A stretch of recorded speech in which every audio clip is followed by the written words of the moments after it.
This is Eagle Owl, and today we're going to talk about Howie Roseman. He's not done making moves. Also, we're going to talk about Jihaad Campbell and Zack Baun, the injury report, even the Buccaneers injury report. We got a lot to get into, but let's get into it. All right, man. My videos, Eagle News videos, I like to start with the injury report, and that's exactly what we're going to do. What's going on with Zack Baun? What's going on with Jihaad Campbell? What's going on with these injuries in general? All right, so Jakorain Bennett was asked about, like, what happened? What's going on? Like, basically why he's placed on IR. He said he had a pec injury since week 1, and he tweaked it in the game, so decided to put him on IR. Jakorain Bennett, we knew this with him coming to Philadelphia. Like, he has an injury history and it strikes right now. So prayers up to him, man. Hopefully he get better within 4 weeks or so. And I want to talk about Nakobe Dean as well, just a little bit. So the video floating around of Nakobe Dean like gimping a bit or limping, but he said it was gimping. If you paid close attention, the video dropped of us, blocking the field goal, and they showed a reaction to our sideline. And the Kobe Dean, it looked like he was limping, but he had to clear it up. It was a gimp. And the reason why this is important because we're going into week 4. So does his practice window open up soon? Is he coming back soon? What we're going to do, because do you want to put Jihaad Campbell on the bench? I don't know. I did see some flaws in Jihaad Campbell game, especially in the run game. It's like he don't trust his eyes just yet, but those are rookie things. Hopefully he get that stuff together. So it's going to be interesting what we do in the Kobe Dean. We got a good problem. Like, we got a boatload of linebackers. Like, Trotter can go somewhere and start. Nakobe can start. Zack Baun is obviously a superstar, and Jihaad Campbell is ranked as the best rookie right now on the defensive side of the ball that was drafted. So we got a good problem. So it's going to be interesting how we use those guys, especially with Nolan Smith being, on IR. Do we experiment with Jihaad Campbell at the edge? I don't know. That's just speculation, but let's go over the other guys on the injury report. Like I said, man, the injury report is a tad bit different. So I got the Bucs up here and the Eagles. So let's start with the Eagles. Zack Baun, Wednesday did not practice, but Thursday was limited. Jihaad Campbell did not practice, but then was limited Thursday. Adoree Jackson was limited. Tanner McKee limited. Lane Johnson went from limited to full, so he's on track to play. And then Will Shipley had 2 full straight days, so he's on track to play. So let's go with the Tampa Bay Buccaneers. We know Mike Evans is already reported he's not going to play. The Chris Godwin thing is interesting because we know he's dealing with a bad ankle injury, and it looked like he was going to play. But now it's saying he did not practice Thursday, but he was full Wednesday. Logan Hall did not practice 2 straight days. Christian I'm going to call him that, did not practice 2 straight days. Then you got Charlie Heck, limited. Baker Mayfield, limited. It looked like Baker Mayfield going to play. Levante David was a full participant Thursday. And Tristan W. Wirfs, whatever. I can never say this guy name right, but I know he's a dog at tackle, and he was full. So, Bucs dealing with some injuries, Eagles dealing with some injuries. As far as with the Philadelphia Eagles, the big names to me were Zack Baun and Jihaad Campbell.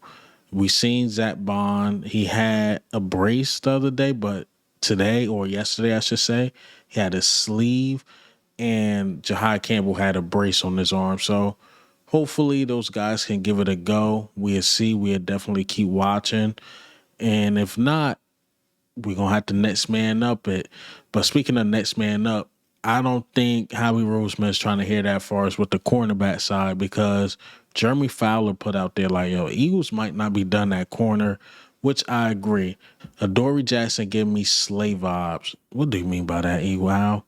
Slave vibes. Yes, slave vibes. Meaning I'm not talking about the play on the field. I am strictly talking about the injury thing. It's nothing major, but he always found himself subbing out with these small knick-knack injuries. and the backup corner always find herself in. Like Jakorain Bennett been getting snaps because Adoree Jackson always getting nicked up. It's a finger, it's growing, it's this, it's that. So that guy behind Adoree Jackson got to be ready to go. And if we really don't trust Kelee Ringo or Kelee Ringo don't show enough out there, yes, you got to trade for somebody else because especially in the passing league, can't afford to slack on cornerback. We can't be going down to Matt McWilliams and Eli Ricks. Like you gotta bring somebody in that's established. We got a lot of picks, and if we gotta give up something to get somebody good, you gotta do it, man. You definitely gotta do it. So it's good to hear Howie Roseman name floating out there. Look like we're not gonna be done at cornerback. I like to hear that. That's music to my ears. But before we get into the next subject, let's hear a word from our sponsor. ProfitX is a new peer-to-peer sports exchange where you can play against other fans and not the house. That means better lines and even a chance to set your own odds. Download the app, use promo code EAGLEAL, and get 1.5% ProfitX cash back for your first 30 days up to $200. Again, download the app, promo code EAGLEOwl, and start getting the best lines in the game. All right, so as you see today, the Seattle Seahawks and Cardinals. Told y'all, man, I like the Seattle Seahawks in this one. I like the point spread right here, and I like the under, especially a Thursday game, divisional game. It's going to be gritty, I think, defensively. But I believe the Seattle Seahawks edge this one out. But if you don't like these lines, 157 markets, click on this. You get multiple lines, money lines right here, spreads up here, as you see. So again, man, ProfitX, man, this is a dope app. Urge you guys to check it out. Again, promo code EAGLEOwl, and let's get back into the video. All right, before we get into talking about Jalen Hurts, let's talk about Kelee Ringo. Keep the subject on the cornerbacks. So Kelee Ringo spoke to the media, and he sounded really confident, and I like to hear it. And let me play this clip. In you just this week, after the way the summer went, for him to have that confidence in you, does that mean a lot? Yes, sir, 100%. Man, no greater feeling than somebody else that's coaching, having full confidence in you, of course, having that within yourself, but when you have guys around you that also have that in you too, it's a good feeling. Where is your confidence level based on the way things went this summer and where you are right now? Based on how anything went this summer, that doesn't define anything, no outcome, no results or anything like that, man. I just, each and every single down, just continue to get better, and when opportunities may come, they fall, and I take advantage of them. What are some parts of your game you've worked on since training camp ended? Obviously, we can't watch practice anymore, so just how do you feel you improved, or what have you been working on?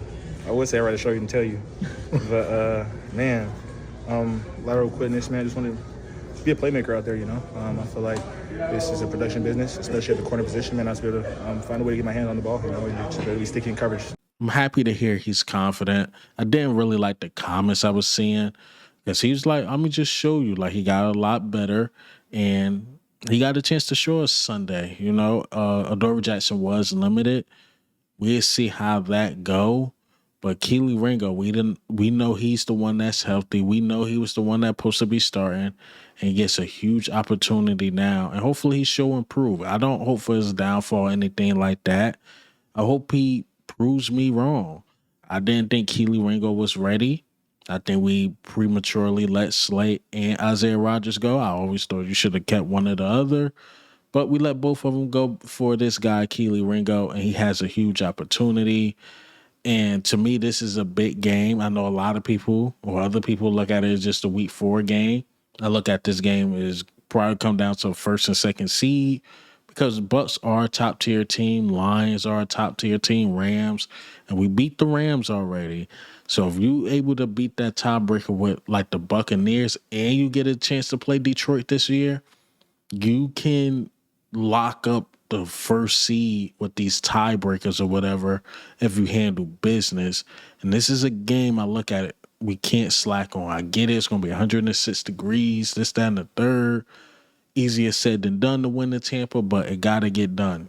It got to get done, man. And Kelee Ringo sound like he's going to be a huge factor into doing that for us because he's going to get attacked. If, the guys on the Tampa Bay side listening to the press conference and looking at the injury reports and stuff like that, they're going to look at it like, who's the third Kelee Ringo? That number 7? Attack number 7 until he prove otherwise. So Kelee Ringo, hopefully he could hold his own for sure. But let's talk about Jalen Hurts. Let's talk about the offense just a little bit. Well, defensive guy had a lot of good things to say about him. And shout out Jared Verse, and this is what he had to say about Jalen Hurts. They got dogs across on the skill positions. And, Jalen, he's a good quarterback. If you don't expect his throwing to be, I know a lot of people are like, oh, he can't throw. He's only a runner. Like, throw. Like, he's a quarterback in the National Football League for a reason. Like, I don't know why people are saying that shit. But, that's just on us. We lost that game ourselves, like I said. The MF can throw. Yes, I agree. It's some what these simple-minded, crazy fans, even on our side, think the guy can't throw. But all these NFL players are saying, like, what the hell are these guys talking about in the media? What the hell are these fans talking about? I actually play against that guy, and that guy can throw. How the hell is he in the NFL if he can't throw? So shout out to Jared Verse, man. Jalen Hurts is good to see him get his praise. I didn't see his throwing or passing stats float around on Twitter, on Instagram, or nothing like that. I wonder why, because he had a good day against the Rams, I ain't see the passing chart at all. So, Jalen Hurts, keep it up. Keep balling, man. Keep balling for sure.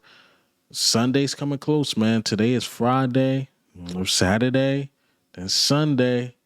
It's going to be the game, man. And Bucs, Eagles, let's get it.